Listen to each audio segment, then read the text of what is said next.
de réserve et c'est le précurseur des androgènes. Et ça veut dire qu'il est très concentré et plus facile à doser et plus facile à explorer. Donc l'interprétation, c'est beaucoup plus facile. Donc chez la femme, donc le DHOA synthétisé seulement au niveau surrénalien. Chez l'homme, la synthèse essentiellement testiculaire. Donc, pour la testostérone, donc chez la femme, exploration de virilisme et de l'hirsutisme, comme j'ai dit, et chez l'homme, exploration de l'hypogonadisme, donc l'insuffisance testiculaire ou gonadotrope, ou bien un retard, si vous voulez, de l'apparition des caractères sexuels, ou bien le retard de la puberté. Donc il y a plusieurs, dans l'hypogonadisme, il y a plusieurs situations cliniques où on peut utiliser la testostérone chez l'homme. Très bien. Maintenant, on arrive aux pathologies, les interprétations. Très bien. Donc les interprétations, on commence toujours le même ordre, corticoïdes, minéralocorticoïdes, androgènes et stradiol. Donc, androgènes, les oestrogènes pas encore parce que c'est dans l'exploration des ovaires. Donc, vous avez tout d'abord l'exploration de l'écocorticoïde. Donc, et surtout, les maladies les plus fréquentes, c'est l'hypercorticisme, et savoir le syndrome ou bien la maladie de Cushing. Donc, je suppose qu'on vous a déjà parlé de la maladie du Cushing. Donc, vous voyez donc, un sujet qui présente la maladie de Cushing. Donc, toujours, il faut se mémoriser de cette image, ou bien l'ensemble des effets. Donc, et vous voyez, donc, du haut en bas, il y a plusieurs effets. Donc, c'est pour cela que les corticoïdes, à forte dose, usage exagéré, à long terme, donc, ils présentent, parmi les classes médicamenteuses qui présentent beaucoup d'effets indésirables. Donc, vous voyez, il y a les effets au niveau je dirais, neuropsychologique, si vous voulez, le visage, la colonne vertébrale, je dirais la peau, les reins, je dirais la fonction cardiaque, je dirais l'os, la peau, l'immunité, même la fonction de l'hémostase. Donc il y a plusieurs choses qui peuvent apparaître suivant à je dirais, le syndrome de Cushing. Donc et vous voyez perturbation de l'émotion, l'excitabilité, nervosité comme je vous ai dit hier. Donc quelqu'un qui reçoit les corticoïdes à long terme, il est tout le temps excité, agité, nerveux, énervé. Il y a le moon lunaire, le visage lunaire. Donc le moon facies, donc ça veut dire le visage lunaire, donc avec des petits œdèmes, partition androïde des graisses. Il y a la courbature, donc les effets de l'ostéoporose, même au niveau du dos. D'ailleurs, on peut voir, par exemple, les asthmatiques qui reçoivent les corticoïdes à l'endène, donc ils ont un petit peu une courbature. Donc, on peut avoir aussi une hypertrophie cardiaque. Pardon? Oui, en fait, suite à tous les effets hémodynamiques des corticoïdes. Il n'y a pas que l'hypertension. Et vous avez la syphose, ou la courbature du dos, comme j'ai dit, l'obésité, la répartition androïde des graisses au niveau de la ceinture ombilicale. Vous avez un petit peu l'hypertrophie, je dirais, des glandes mammaires, ou bien je dirais donc quelques effets secondaires qui rappellent un petit peu des petits caractères féminisants chez l'homme. Vous avez les sueurs au niveau de la peau, hein, qui rappellent un petit peu, c'est la fragilité cutanée, donc c'est la perte de l'élasticité cutanée, la fragilité cutanée, c'est comme les sueurs post-grossesse chez la femme. Hein. Donc, il y a l'effet sur l'hyperplasie de la médullo-surrénale, donc, qui est tout adjacente à la cortico-surrénale. Donc, adrénal tumor hyperplasia, donc adrénal, c'est médullo-surrénal. Donc, la médullo-surrénale. Vous avez, comme j'ai dit, les straits, la répartition androïde, la fragilité osseuse, et vous avez aussi les hypotrophies ou les myotrophies, hein, donc les atrophies musculaires, l'apparition des purpura, donc perturbation de l'hémostase, les purpura thrombopiniques, donc vous avez vu les purpura, donc les échémoses, il y a des échémoses, il y a les purpura, donc qui reflètent le trouble de l'hémostase primaire, donc surtout suite aux thrombopinies, et même quelquefois apparition des ulcères cutanés, et ces ulcères, c'est surtout en rapport avec quoi? Avec la diminution ou bien l'immunodépression, parce que les corticoïdes, ils ont un effet immunosuppresseur. Et d'ailleurs, les asthmatiques, ils peuvent faire des infections à répétition. Ça veut dire tout le temps, ils crachent. En fait, leur crachat, c'est purulent, parce qu'il y a une répétition aux infections. Donc, déjà, au niveau pulmonaire, il y a, je dirais, l'élasticité, la perte d'élasticité des alvéoles, rétrécissement alvéolaire, ajouter à cela l'immunodépression, donc automatiquement il y aura des infections à répétition. Donc toujours ça, donc c'est vous voyez l'ensemble des caractéristiques et bien sûr il ne faut pas oublier au niveau sanguin, on a une tendance à faire l'hyperglycémie. Donc, on peut avoir un diabète suite à une corticothérapie à long terme. Donc l'hypersécrétion inappropriée de corticoïdes, glycocorticoïdes, le cortisol sanguin et urinaire élevé, comme j'ai dit, le cycle nectéméral, le cycle du cortisol plasmatique, il est rompu. Donc c'est une caractéristique, la cinétique. Donc le dosage à 8h, 9h, par exemple 15h, à 17h, à minuit, etc. Donc il y a à 5h du matin, donc il y a qui n'est pas respecté. Donc le cycle nectéméral, chez un sujet qui présente un syndrome de Cushing. Et vous voyez, on a vu déjà la réponse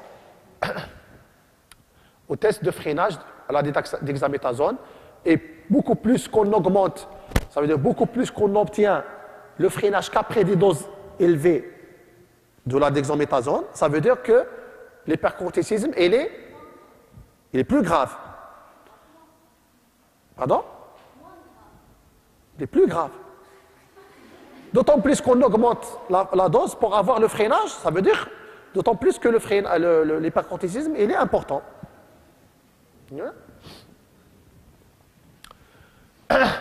L'hypercorticisme ACTH dépendant, l'origine centrale, donc la maladie de Cushing, l'hypercorticisme ACTH indépendant, l'origine périphérique, et vous avez le corticosurrénanome, la tumeur du surrénal, ou bien l'adénome corticosolique surrénal. Il y a bien sûr le corticosurrénalium, c'est plus important que l'adénome. L'adénome, c'est plus froid que la tumeur maligne très chaude.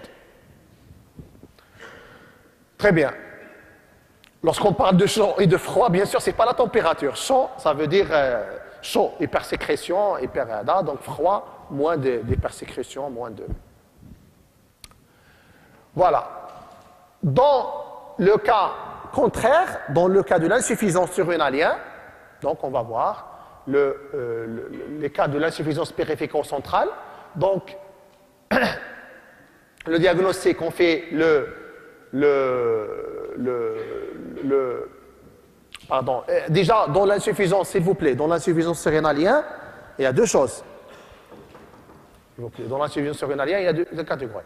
Il y a l'insuffisance lente, chronique, et l'insuffisance aiguë, suite à un AVP, un accident, un traumatisme, une contusion, une agression. Donc, ça, c'est le pronostic vital. Pourquoi? Parce que l'insuffisance rénalienne aiguë, il y a le pronostic vital rien que pour l'aldostérone. Donc, c'est la rétention hydrosodée, les électrolytes, on a vu. Donc, c'est les électrolytes, c'est le pronostic vital. Alors que l'insuffisance surrénalienne lente, c'est une insuffisance avec le temps, par exemple, suite à une maladie infectieuse. Et, par exemple, la tuberculose. La tuberculose, déjà, il a une... vous avez vu le BK, le bacille de Koch, donc la croissance, elle est lente, les effets sont lents, le traitement, il est lent, tout est lent. Je suis allé où? Le BK, donc, et les maladies auto-immunes. Donc, pour le cas de l'exploration de l'insuffisance surrénalienne chronique, lente ou chronique, donc le diagnostic, on fait le dosage ou bien la détermination de la cortisolémie de 8 heures, et on peut pratiquer aussi le test de synactène. Donc il y a le volet freinage et il y a le volet stimulation. Stimulation sur surtout synactène, freinage d'hexaméthasone. Donc l'insuffisance surrénalienne périphérique, c'est la maladie d'Addison. Donc pathologie auto-immune, ça veut dire destruction par les auto-anticorps, très bien, par les anticorps du soi. Donc c'est une pathologie auto-immune. La tuberculose, on peut avoir des calcifications surrénaliennes. Donc l'exploration radiologique montre la présence de calcifications. Donc tellement les surrénales sont calcifiées qu'ils ne peuvent pas, voilà. Et d'ailleurs, la calcification, les calcifications des organes, c'est une suite de la tuberculose. Pourquoi? Les calcifications. Parce que, comme j'ai dit, la tuberculose, c'est une pathologie infectieuse, voilà, d'évolution très lente. Donc, l'évolution, le combat du corps, donc il y a une réaction inflammatoire, adventicitaire, etc. Donc, donc après le temps, donc on va avoir, je dirais, une calcification qui reflète le mode, je dirais, de l'évolution de la tuberculose et le mode de lutte contre la tuberculose. Donc, c'est très lente. Bien sûr, les infections, surtout les accidents, les tumeurs centrales, etc. Donc, c'est le même schéma. Au niveau de la thyroïde, ou au niveau de les corticosurrénales ou les minéralocorticoïdes, toujours. L'origine centrale, c'est la VP, c'est quelques tumeurs par compression mécanique, donc c'est les mêmes perturbations. Donc les adénomes hypophysaires, les autres pathologies hypophysaires, l'insuffisance corticotrope post-corticothérapie, ou bien quelques cas de... Pardon?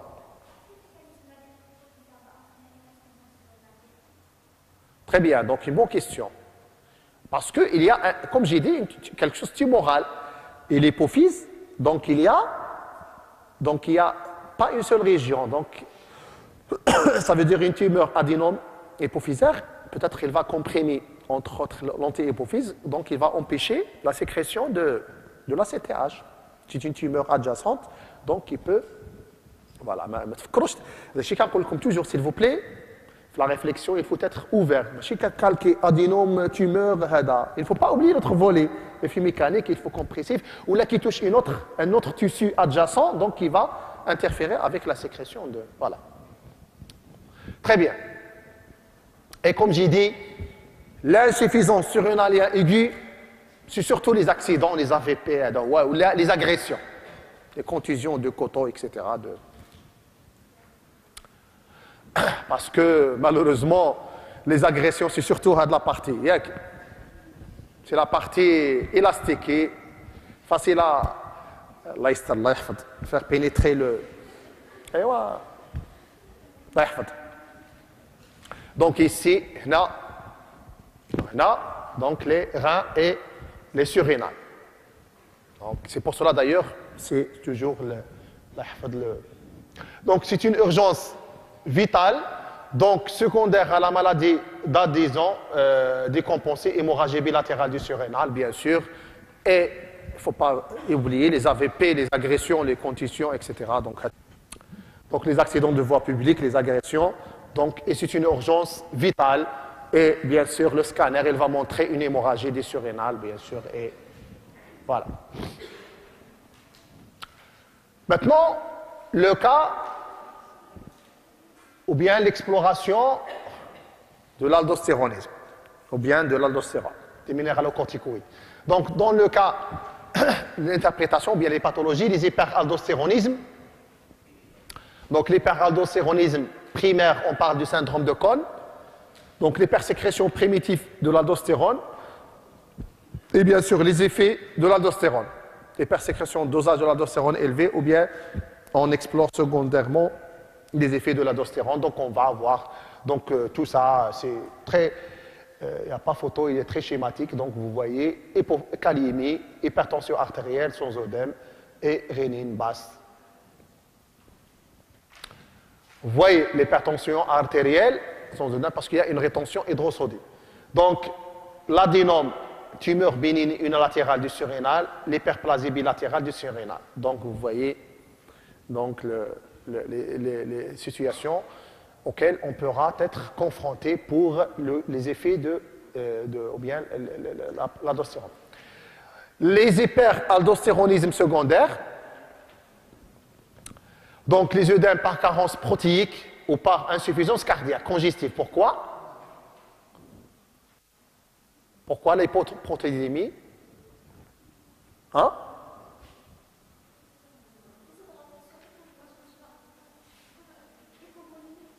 Pourquoi la hypovolémie?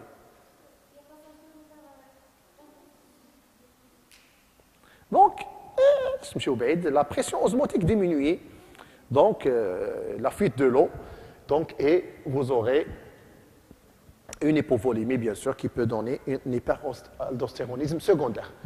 Une tumeur à la rénine, donc assez rare, mais c'est secondaire à l'hypersécrétion de la rénine. L'abus de diurétiques. Les diurétiques inadéquats ou un temps très important, donc on va avoir l'effet secondaire. Ça veut dire l'hypovolémie et la déshydratation. Donc, automatiquement, on a tendance à faire un hyperaldostéronisme. Et régime désodé, trop strict, longtemps.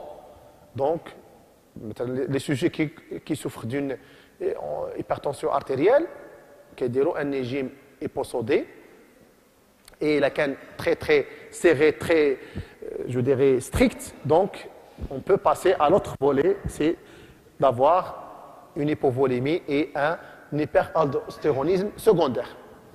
Maintenant, les hypoaldostéronismes, c'est le même schéma, à part les insuffisances, les déficits héréditaires. Donc, vous avez aigu ou chronique, ou ça veut dire héréditaire. Donc, aigu, c'est toujours la même. C'est les agressions, c'est la VP, c'est, je dirais, les insuffisances surrénaliennes. Donc, insuffisance cortico-surrénalienne globale, maladie d'Addison. Bien, s'il vous plaît. Donc, s'il vous plaît, maladie d'Addison, et vous ajoutez la même chose, AVP, agression, c'est le même schéma.